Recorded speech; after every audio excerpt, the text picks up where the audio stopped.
Hey guys, Nathan here, back again with another episode of the Burnley career mode. Today we are on episode 6.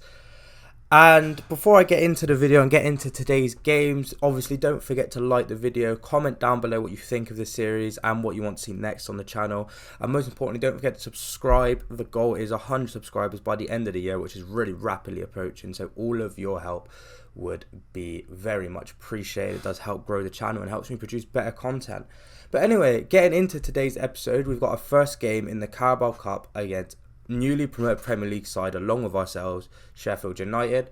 Look, obviously, given how things are looking for us in the league at the moment, the Cup's not really a huge priority of mine, but obviously it would be nice to make a good account of ourselves in the Cup nonetheless, and it gives me a chance to use players that I wouldn't usually use in the first team, as you can see with the starting 11 I'm putting out, with players like Obafemi getting into the team, and he hasn't really played much game time, obviously, with Foster and Redmond mostly playing up front. And we've also got Taylor coming in at right back, someone that I said I would be replacing, Roberts even, not Taylor, Roberts even, going in at right back, someone that I said I wouldn't really be using, but he gets a run out. And again, it is just to make sure that some of my first team players are rested for the games coming up, which are Newcastle and Chelsea in today's episode. But yeah, this has been a bit of a longer intro, and before we get into the gameplay, there is some other things I want to mention. Obviously, I finally made the return of... Oh, my chair's so squeaky, you can probably hear that. But yeah, I've made the return to the football videos, the talking football videos, on my Carl Walker video, which has got a very good reception from you guys. I do really appreciate it. And if you do like me covering football, talking about football, like actual football and not just commentating over my career mode games and my ultimate team games, then please comment down below topics you'd like to see, because other than these career mode videos, that is my other favorite video to make, because you know it's just what I like doing. And obviously the whole point of this channel is for me to share like my passion with you guys, but at the same time I want to do stuff that you guys want to watch. So yeah, just comment down below. But yeah, we take an early lead in this game, and we don't concede off of kickoff, which is always nice to see. Hopefully we can take that into the league games with us. But you know, we start another counter here. Brownhill finds Obafemi runs in on goal, eyes up the goalkeeper, finds the back of the net with a composed finish, and we find ourselves 2-0 up in the Cup at home to the Blades. And you know, it's always nice to get a comfortable lead, because you've seen how I deal with 1-goal leads. You've even seen how I deal with 2-goal leads in this series. But yeah, it's always nice to have a comfortable lead, because anything could go wrong, as you can as you've seen in a lot of the previous videos. But you know, we've got a comfortable lead coming into half-time of this game. Again, like I said, I'm not really too fussed on the Cup, but it would be nice to make a good account of ourselves. Obviously, you get more prize money for it, and maybe even if we're lucky, we could reach the final. Obviously, we probably won't, especially given our league form. If that carries over into the Cup, we will get dumped out of this competition very quickly. Obviously, there's still time for us to lose in today's game, especially as Sheffield United are the ones to kick us off for the second half, and we know what my record is like off of kickoff. And as you can see, again, I'm struggling to get Sheffield United off the ball. They're just playing the ball around the press. They're beating the press, and which leads me to press higher up the pitch. Again, they're still beating the press. Norwood's got the ball out to Davies, and then they just keep going back, recycling possession, trying to bring my players out of position, and I bite every single time. And now they keep getting space to go forward. McBurney picks up the ball, finds Pratt on the edge of the box, shimmies inside, finesses, and finds the back of Trafford's net. And Sheffield United have a goal off of kickoff in the second half, and now it's all about holding on to this 1-goal lead. Do you think I'm going to be able to do it? Well, 5 minutes left, we get a breakaway down the left-hand side, where we've just been afforded acres of space. The ball's cut back to Aaron Ramsey, who's able to take a composed touch in the 6-yard box and get his shot off, which is going to confirm our place in the next round of the Carabao Cup with a 3-1 win against the Blades at Turf Moor. And hopefully, again, we can take the momentum of this win into the next game, which is going to be a league game against Newcastle, which I believe is at St James's Park, which is a very, very difficult ground to go to. As chair's actually really irritating me. Like, why does it make that noise? But yeah, which is obviously a very hard ground to go to in real life, and I can imagine it's not that fun to go to on FIFA as well. But with that being said, we have now 100% made our way into the next round of the Carabao Cup, and here we are going into the game at St James's. We again rotating the team again a little bit more, just so that some of the players, the first team players that played the last game, get a rest this game, and some of the players that were rested obviously last game can come back into the starting 11 and, well, hopefully carry on the winning form into the league and get only our second set of points this season. We've obviously only got the 3 points, and that came for our win at the City Ground. So technically, we are, obviously better away from home with our only win this season coming away from home to Notts Forest. So hopefully we can continue that good away form into this game at St James's Park. As you can see, again, like I said, the team that I'm coming out with is very, very heavily rotated, with Redmond starting on the wing. He hasn't started since, I think, the first game of the season. And there we go, the man that's in form, Lyle Foster, hopefully to take us to a second league win and the first time of us being able to get consecutive wins in all competitions, which is a very, very embarrassing stat. But here we are getting into the game at St James's Park, and we get kickoff, which is fun. It means we're not going to go 1-0 down off of the bat, but we win the ball high up here with Zaroury. He runs into space on the left hand side. He's got nobody challenging him. He's able to cut the ball back to an unmarked Foster, who is able to pass the ball into an open net, and Burnley take the lead away from home within 15 minutes. And is that man again, Lyle Foster, just in the right place at the right time, and he really is in good form, and it's a good, very, very good run down the wing. Nick Pope is caught out of position, it's passed into the middle of his goal, and Foster gets another goal to add to his tally in his debut season in the Premier League. And wow, what a player he is turning out to be. But this now means with every goal, which is a positive, there becomes a negative of the other team having kickoff, which, as I keep mentioning, is the bane of my existence in this series. I always concede off kickoff. It is the most frustrating thing to happen. And again, it all just comes from the same thing of my press being too aggressive and then being able to pass around it, find himself in space. Morata finds the ball, finds Gordon. Gordon cuts back, plays it across the box. Joe Willock shoots. Joe Willock scores, and it is now 1-1. That goal did come off of kickoff, and we did not have the lead for very long. Typical Burnley performance, typical Nathan defending, and we're back to where we started, 1-1, with the former Arsenal player Joe Willock scoring the goal that gets the Magpies on level terms. And I probably think Trafford could have probably got a hand to that. Maybe not saved it, but he definitely could have got a hand to it. But Newcastle come forward again. Morata this time to the goal scorer Willock. Willock cuts it back. Morata shimmies inside.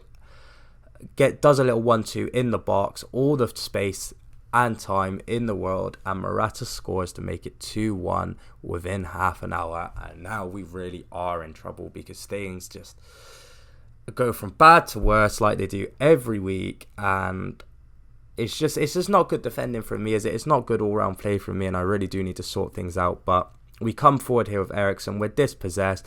Newcastle can counter. It's Morata, the goal scorer, picks up the ball, keeps carrying it, finds Miguel Almiron in acres of space. Miguel Almiron puts it past James Trafford, and it is 3-1 to the Magpies. And not going to lie, they took the piss a bit with their celebration here. I did kind of lose my head a little bit when I saw this, but yeah, credit to Eddie Howe's side. It is 3-1. The game was being taken away from us, and there wasn't much I could do about it. I was playing with a lack of composure in attack and in defence. As you can see, we haven't had many attacking highlights this game. Almiron finds the ball again, finds Morata. Morata makes it 4-1 with 9 minutes to go, and it just gets from bad to worse. Again, it's another embarrassing scoreline to be losing by, and it's just not.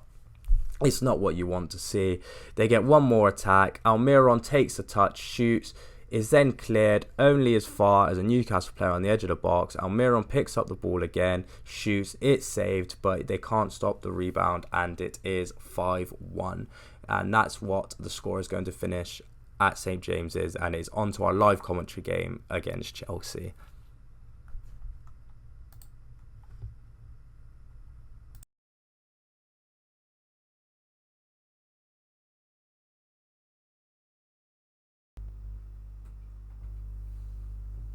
So our next game is upon us, and it is against Chelsea. But before we get into that, we're going to look at our youth monthly scouting report and our youth scout reports available. So let's get into the first one here.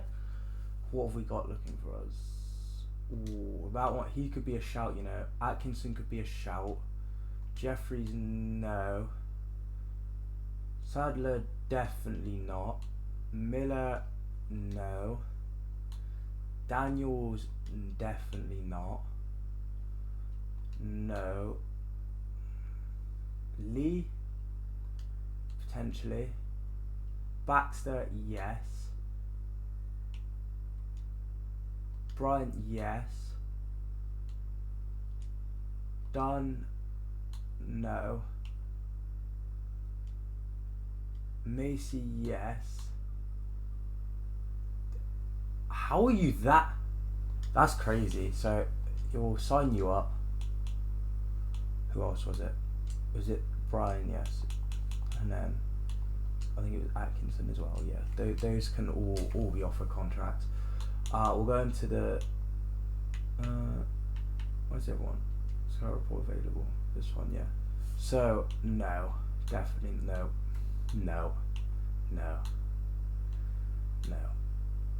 Potential, no.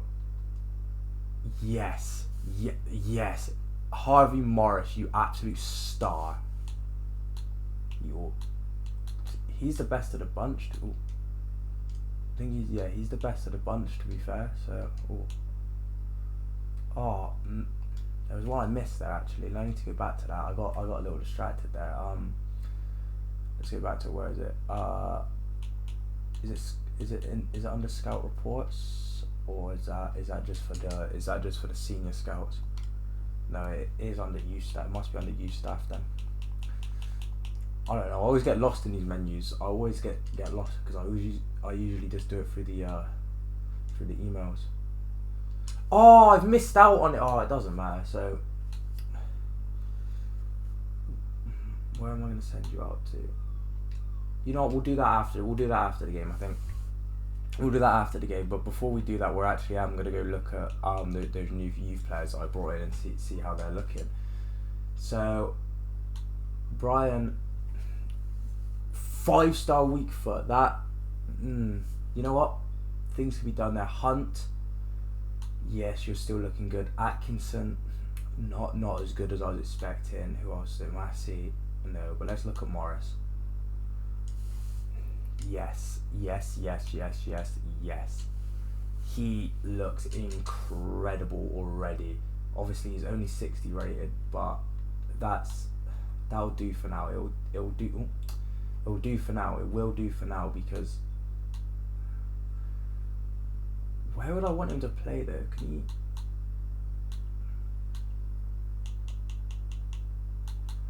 No, we'll move him to centre back and see, because he's 6'2". Yeah, no, we'll move him to centre back and then we'll see what he can do there. But without any further ado, we will now go get into the Chelsea game. So I will see you at the team selection screen for long day. But we're gonna put out a very strong squad. We're gonna put out, we've got everyone back fit, so we'll be using all the players that missed out in the last game against Newcastle. We're gonna use everybody. We're gonna have the full lineup out, and this is what we're gonna be going with, and hopefully we can come back with the 3 points, our first home win of the season, and just only our second win of the season, and also most importantly our first live com win of the season, because things aren't looking good. Things aren't looking great.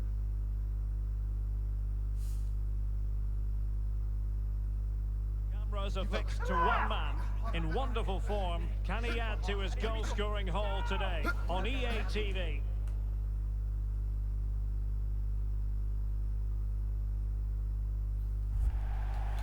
We go again. So Turf Moor is looking very, very full to welcome Burnley, the best team in the league. No, the worst team in the league, and we've got Chelsea. But hopefully, we can we can get off to a good start. Obviously, we got off to a good start in our last game, and that we saw that ended. So let's just I'm gonna try to play things very, very slow. I'm gonna play things very safe this game, and I'm gonna try my absolute hardest to get these 3 points. I just feel like sometimes I rush things and I just get caught out of position and caught in possession a lot at a time, and it's not great. So I'm just going to keep the ball. I think his space isn't really opening up there. Chelsea have got a good press, but I've been able to play my way out of the back, have lost the ball, have panicked, have tried to play it forward. Now Madueke can attack down the wing, and he's running into space. He's got Berg out there with him. And then Berg does win the ball off Madueke. Now Burnley can come away with a count. No, Gusto gets the ball, because I'm guessing Reece James will also be injured in this career mode like he is in real life. He's now injured again, out for 3 months, and to be fair, I actually think his career is probably done. Like, his injury record just it's not it really, is it? Like, I don't think he's going to really make much of his career with his injury record, which is quite sad to see, unfortunately, but like, it is the reality of the situation. But here's Foster in on goal, and he gets a shot, but it is blocked by Thiago Silva and in behind for a corner, and that was a well worked attack, really. Foster finding himself in a lot of I don't know why these points keep coming up, acting like this is the first time I've used any of it, but Manuel will swing in the corner, and it will find Sarr's head against his former team, and he has scored. And Sarr makes it 1-0 with the captain armband on. It's a goal from a corner. The centre-back scores. It is 1-0, and Turf Moor is absolutely bouncing. And so now we've got the impossible task of not conceding off of kickoff, which is something that I really do like to do. So let's hopefully try and break that curse here, and that is an absolutely bullet header into the top corner, and it is what you want to see from Malang Sarr. His first goal for the Clarets, and it comes against Chelsea of all people, which is usually a sign that they will concede off of kickoff, and they do, and we do. I can't believe it, and that best not be Nicholas Jackson that's just scored, but I think it is. I've conceded to Nicholas Jackson, and I've conceded straight off kickoff once again. I don't know how this keeps happening. I honestly don't understand what I'm doing wrong off kickoff. Am I just not pressing high enough, or am I pressing too high? Am I just meant to let them sort of like run at me and just run into my defenders instead of pressing and allowing them to find space? But you know what, we go again, and it's just not fun to defend against, is it? Especially because we don't really have that many fast players. But here's Madueke, another quick winger. He's got very quick feet. He gets away from Benito, but. And then Jackson is in the box, does a few skill moves, finds space to get it across, and it is 2-1, and it is Mykhailo Mudryk that scores. So I've now conceded to Jackson and Mudryk, and wow, it's just not looking good, is it? I actually don't know where I'm going wrong, because obviously I look back at all this gameplay when I'm editing the videos, and I actually don't really see any issues in where I'm going wrong. So it could actually be a very, very long season for me, very, very long, especially the fact that we've only got 3 points. But there is still time for us to do something in this game, but I do have to be quick, because I don't want this game to slip away from me, so I'm going to have to be quick and decisive of getting back into this game and finding equaliser soon before Chelsea have a chance to really take the game from me and make it embarrassing like Newcastle did last time out. He finds Berg.